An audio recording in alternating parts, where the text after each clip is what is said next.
أما بعد فإن أصدق الحديث كتاب الله وخير السنن سنن محمد صلى الله عليه وسلم وشر الأمور محدثاتها وكل محدثة بدعة وكل بدعة ضلالة يا أيها الذين آمنوا اتقوا الله حق تقاته ولا تموتن إلا وأنتم مسلمون. സത്യവിശ്വാസികളെ, വിശ്വാസിനികളെ, സൃഷ്ടാവും പരിപാലകനുമായ അള്ളാഹുവിൻ്റെ ആജ്ഞാനിർദ്ദേശങ്ങൾ സൂക്ഷിക്കണമെന്ന് എന്നോടെന്ന പോലെ നിങ്ങളെയും ഓർമ്മപ്പെടുത്തുകയാണ്, ഉണർത്തുകയാണ്. അള്ളാഹുവിൻ്റെ ദീൻ അനുസരിച്ച് ജീവിക്കുവാനും ഈമാനോടുകൂടി ഈ ലോകത്ത് നിന്ന് യാത്ര പറയുവാനും അവൻ നമ്മെ എല്ലാവരെയും അനുഗ്രഹിക്കുമാറാകട്ടെ. സത്യവിശ്വാസികളുടെ ജീവിതത്തിൽ പരമാവധി പുണ്യകർമ്മങ്ങൾ കരസ്ഥമാക്കുക എന്നും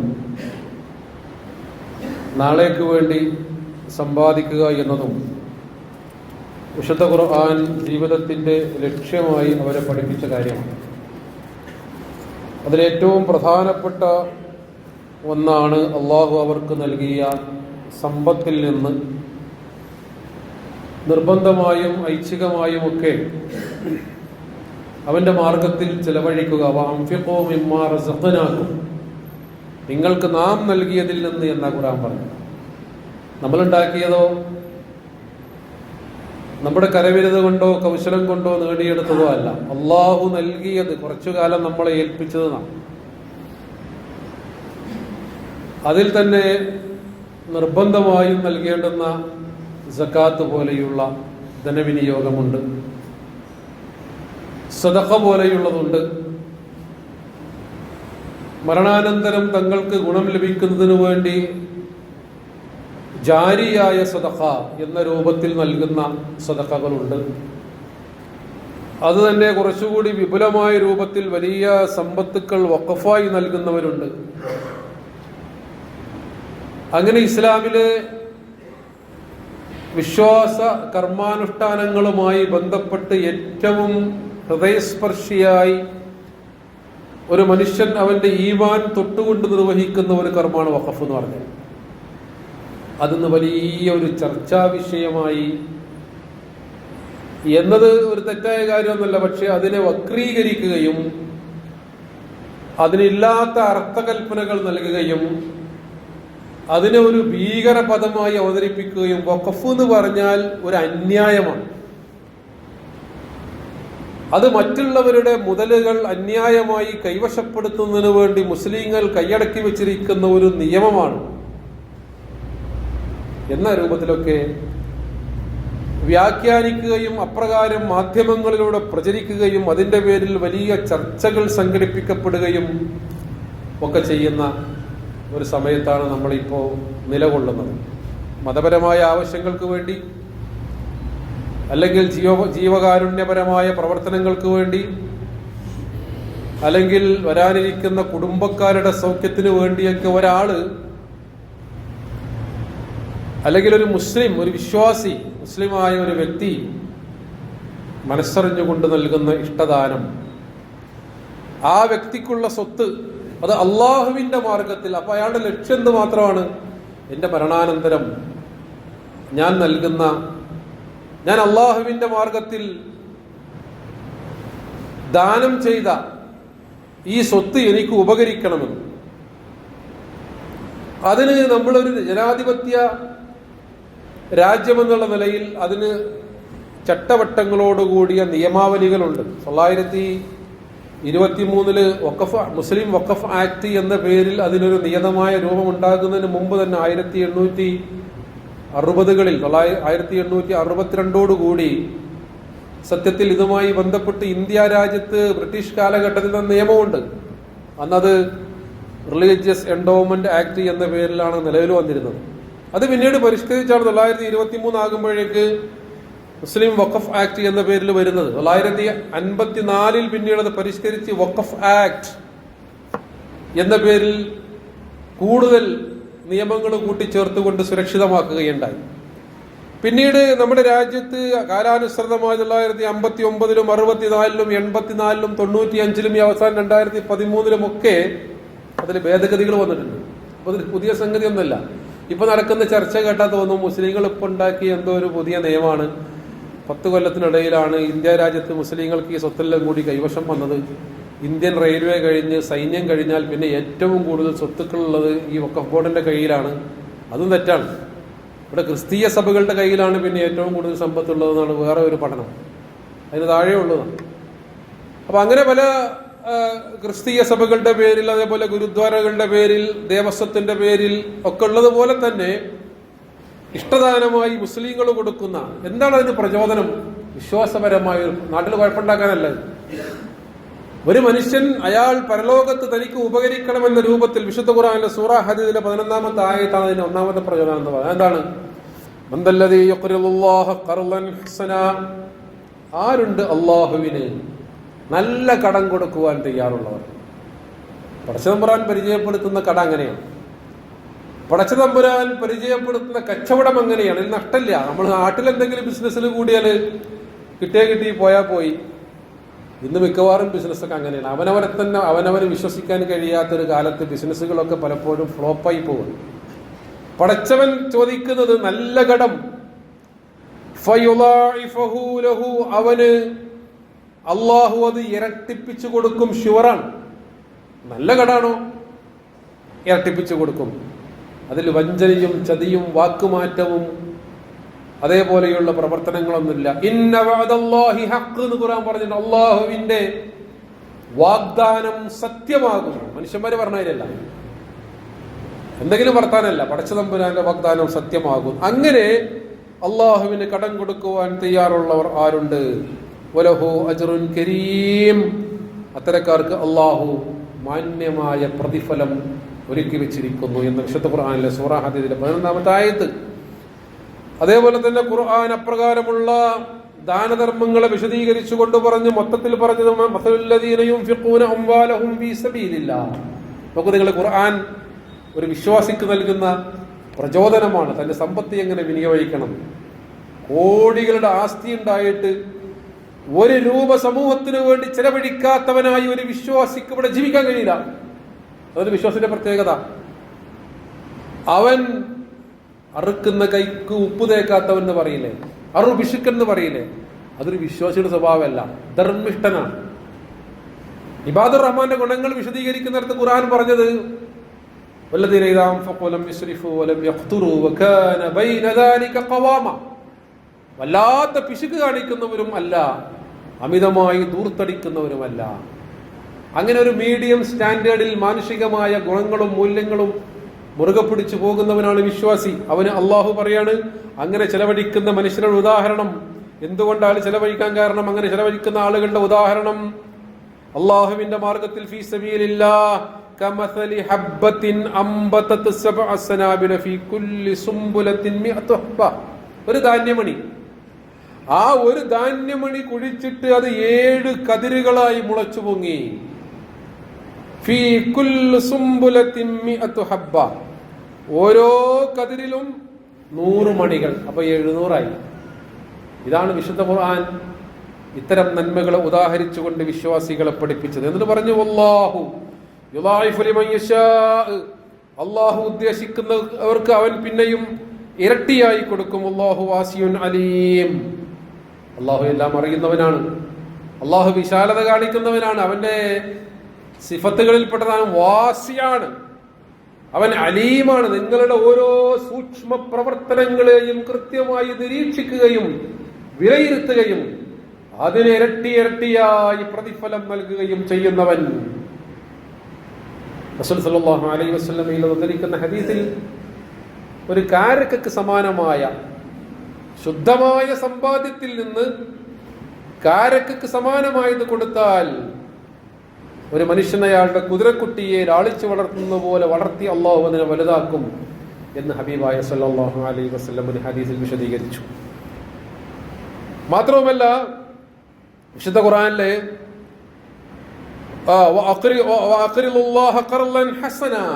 എന്ന് സൂറത്തുൽ മുസമ്മിൽ പറഞ്ഞിട്ട് അതിന് വിശദീകരിച്ചത്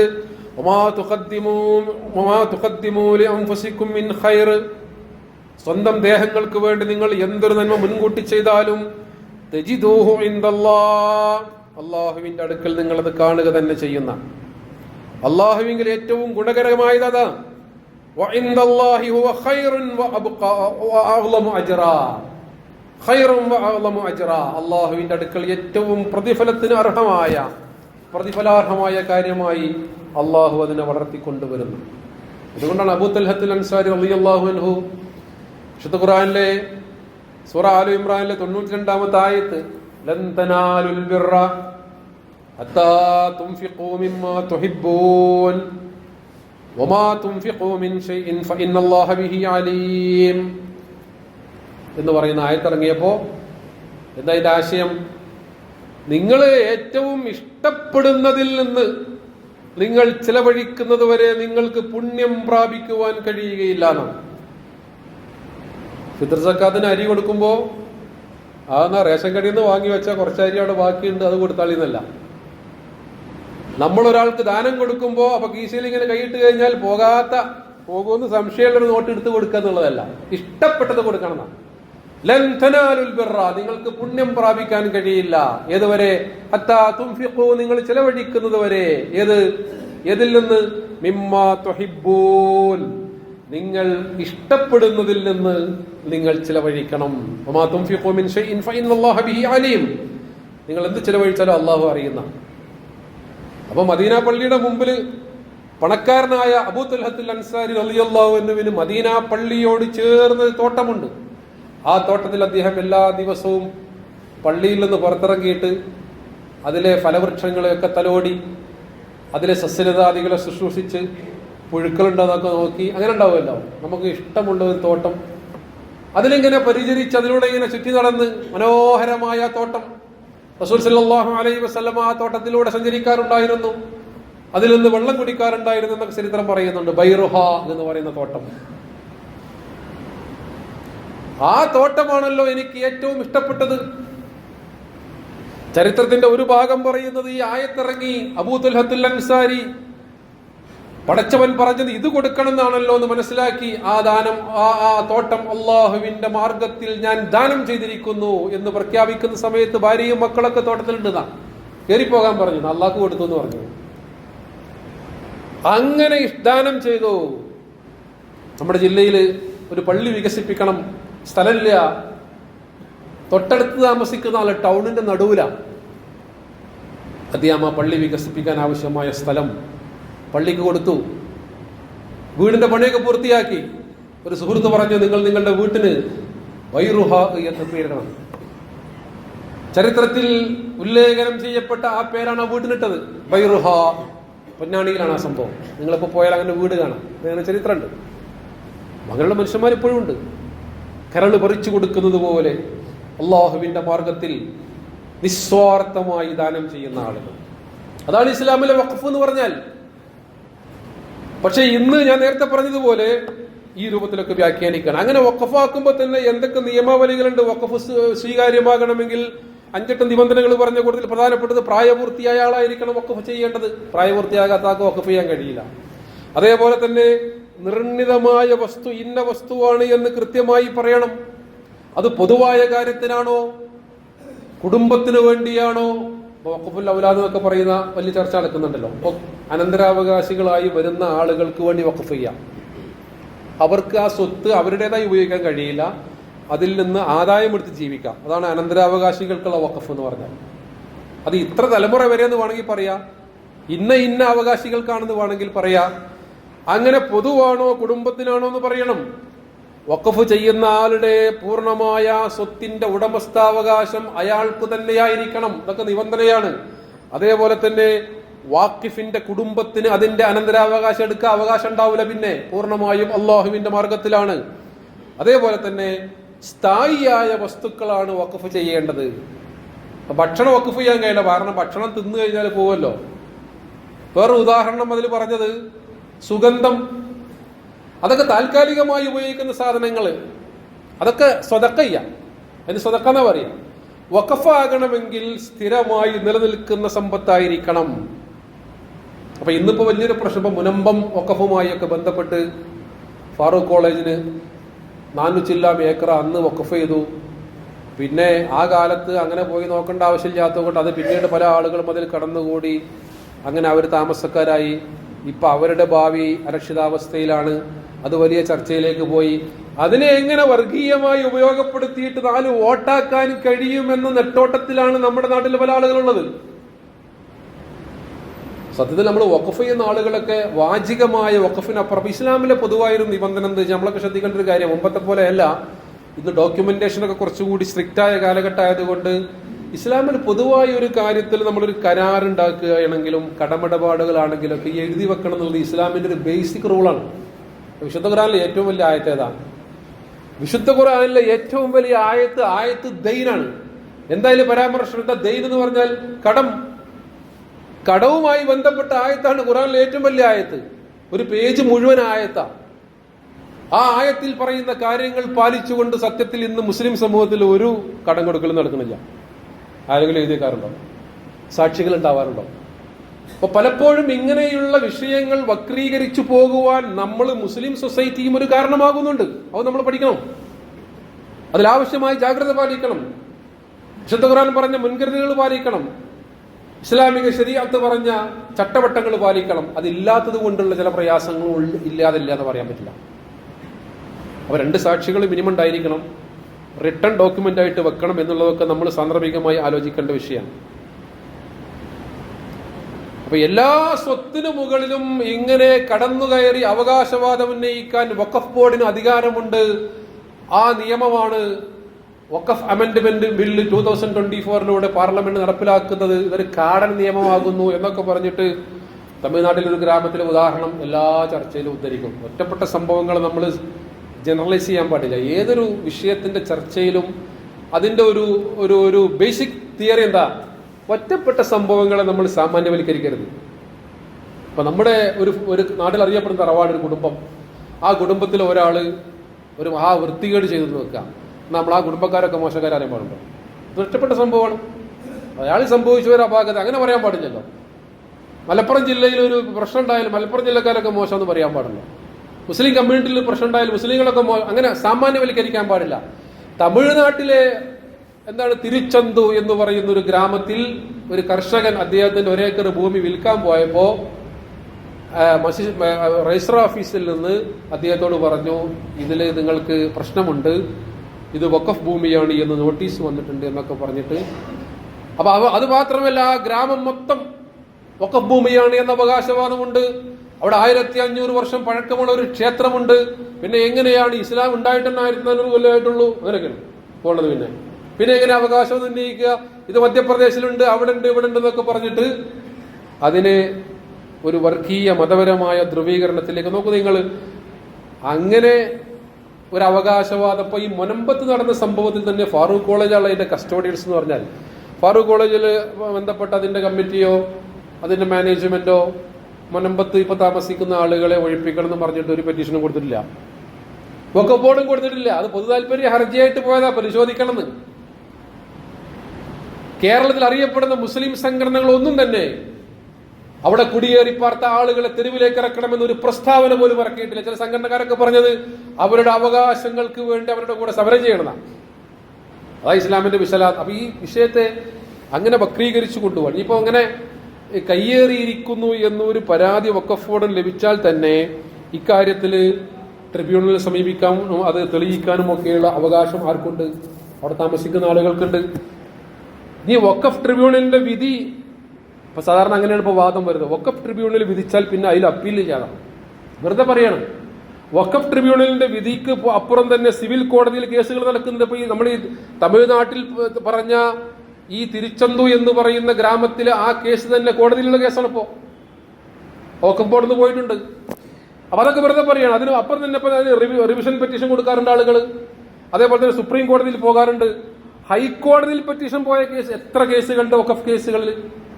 അപ്പൊ ഇതിന് ആത്യന്തികമായി വഖഫ് ബോർഡ് പറയുന്നതാണ് ഇതിന്റെ ആത്യന്തികമായ റൂള്. പിന്നെ അതിനപ്പുറം ഒന്നും ചെയ്യാൻ കഴിയില്ല എന്നൊക്കെ സമൂഹത്തിൽ പ്രചരിപ്പിക്കുന്നത് വർഗീയമായ ധ്രുവീകരണം ഉണ്ടാക്കുന്നതിന് വേണ്ടി, രാഷ്ട്രീയമായ ലാഭത്തിനു വേണ്ടി അങ്ങനെയാണ് ചില ആളുകൾ. അത് ഒരു വർഗീയ അജണ്ട ഇല്ലെങ്കിൽ ഒരു ഇലക്ഷനെ നേരിടാൻ കഴിയാത്ത ചില പാർട്ടികൾ നമ്മുടെ നാട്ടിലുണ്ടല്ലോ. അവർക്ക് എന്തെങ്കിലുമൊക്കെ ഒരു വിഷയം കിട്ടണം, അതിനു വേണ്ടിയുള്ള നെട്ടോട്ടത്തിലാണ്. ഇപ്പോൾ മാത്രമല്ല, ഇതിലിപ്പോൾ ഇസ്ലാമിക നിയമം അറിയുന്ന ആളുകൾ ഈ വഖഫ് ട്രിബ്യൂണലിലെ ജഡ്ജി എന്ന് പറഞ്ഞാൽ മുസ്ലിം ആയിരിക്കണമെന്നൊന്നുമില്ല. പക്ഷേ ഇപ്പോൾ അമെൻഡ്മെന്റിൽ പറയുന്ന ഏറ്റവും പ്രധാനപ്പെട്ട ഒരു കാര്യം, അതിൽ നിയമിക്കേണ്ട 2 ആളുകൾ 2 persons ഓഫ് നാഷണൽ റെപ്യൂട്ട് എന്ന് പറയുന്നുണ്ട്. ദേശീയ പ്രാധാന്യമുള്ള 2 ആളുകളെ നിയമിക്കണം എന്ന് പറഞ്ഞാൽ, ഇപ്പൊ കഴിഞ്ഞ ദിവസം നമ്മുടെ കേരള തൃശ്ശൂരിൽ നിന്ന് പോയ MP സുരേഷ് ഗോപി പറഞ്ഞു, വഖഫ് എന്ന് പറയുന്നത് ഒരു കിരാതമാകുന്നു.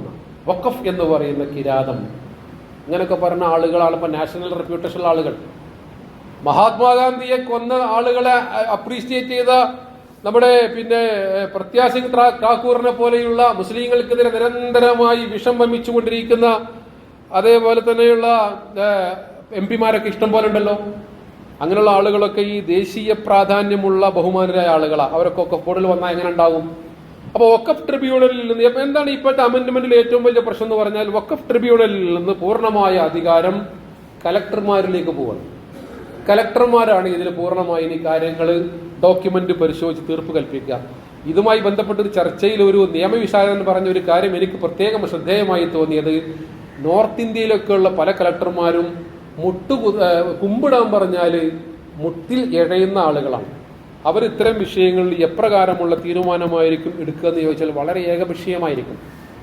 അപ്പം അതുകൊണ്ട് മുസ്ലിങ്ങൾ ഇഷ്ടദാനമായി നൽകുന്ന സ്വത്തിനെ അവരുടെ പരലോകമോക്ഷത്തിനു വേണ്ടി സുരക്ഷിതമായി സംരക്ഷിച്ച് മുന്നോട്ട് പോവുക എന്ന ഉത്തരവാദിത്തമാണ് വഖഫ് ബോർഡ് ഇവിടെ നിർവഹിച്ചുകൊണ്ടിരിക്കുന്നത്. അല്ലാതെ കഴിഞ്ഞ ദിവസം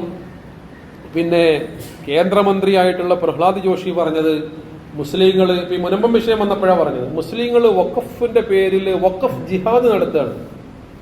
പല ജിഹാദ് നമ്മൾ കേട്ടിട്ടുണ്ട്. ലവ് ജിഹാദ്, ക്ലിനിക്കൽ ജിഹാദ് എന്ന് പറയുന്ന ജിഹാദ് ഇടക്കാലത്ത് പ്രചരിപ്പിച്ചു. എന്താ, മുസ്ലിം ഡോക്ടറായിട്ടുള്ള അല്ലെങ്കിൽ മുസ്ലിം സ്ത്രീയോ പുരുഷനോ ഡോക്ടർമാരായിട്ടുള്ള അടുത്ത് മറ്റു മതക്കാർ ചെന്ന് കഴിഞ്ഞാൽ അവർക്കില്ലാത്ത രോഗങ്ങൾ പറഞ്ഞിട്ട് അവരെ ഭയപ്പെടുത്തിയിട്ട് മാനസികമായി തളർത്തി കൊല്ലുക. നിങ്ങൾ കേട്ടിട്ടുണ്ട്? അതാണ് ക്ലിനിക്കൽ ജിഹാദ്. അങ്ങനെ ജിഹാദൊക്കെ ഉണ്ട്. ഇതിന് പറയുന്ന പേരെന്താ? ഇതിന് പറയുന്ന പേര് വഖഫ് ജിഹാദ്. ആരാ പറഞ്ഞത്? നമ്മുടെ രാജ്യത്തൊരു കേന്ദ്രമന്ത്രിമാരാണ്. പ്രഹ്ലാദ് ജോഷിയുടെ കഴിഞ്ഞ ദിവസത്തെ പ്രസ്താവന 4 ദിവസം മുമ്പ് പത്രത്തിലുണ്ടായിരുന്നു.